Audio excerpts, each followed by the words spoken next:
All right, welcome back, everybody. Vanguard, Robinhood, and new entrants like Republic are attempting to expand investor access to the private markets with new products.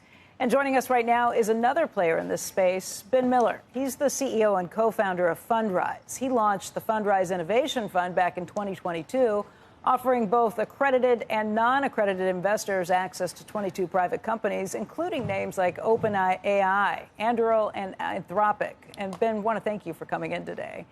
This is something we've kind of been exploring over the last week. We did have the co-CEO of Republic on last week to talk about tokenization. The SEC chairman was on Wednesday or Thursday of last week.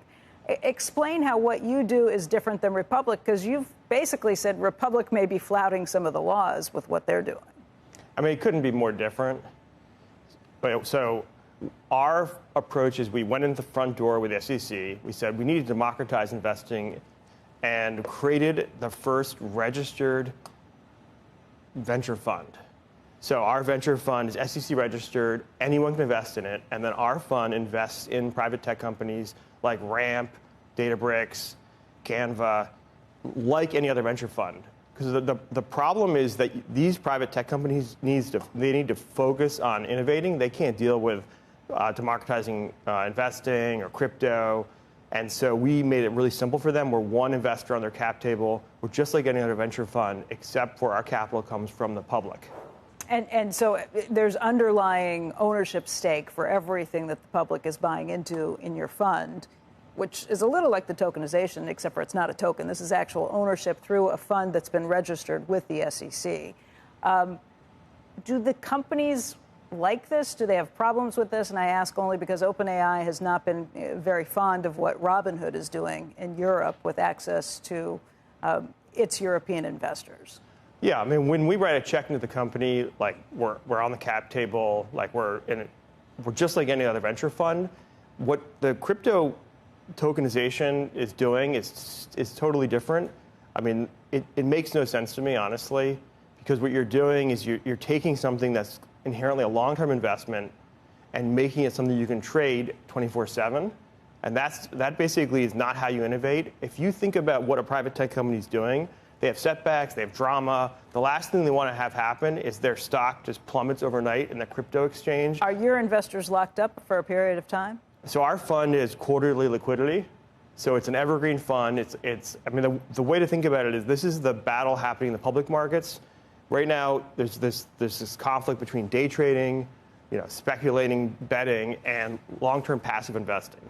So we're taking the passive investing approach, low fee, long-term, evergreen approach, and that's really the difference between the sort of tokenization and...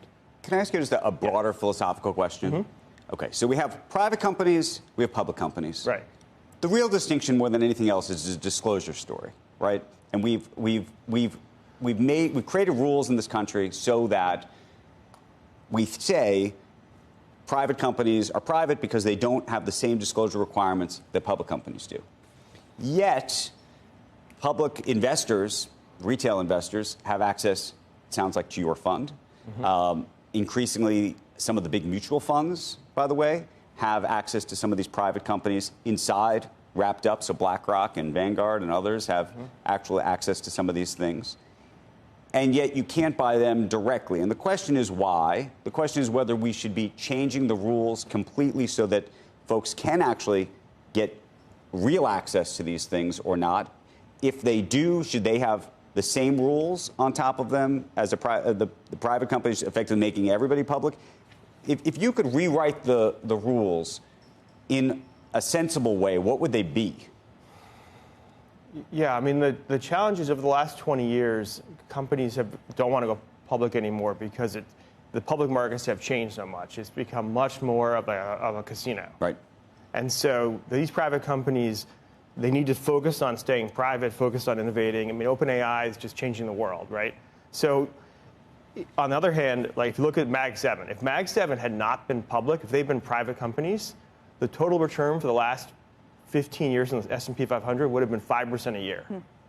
So can you imagine the wealth creation that would have been lost if those companies had stayed private? So there's a real big, this is a serious problem. I mean, if we don't figure out how to get these companies either investable or public, then you're talking about trillions of dollars of lost wealth for the American public.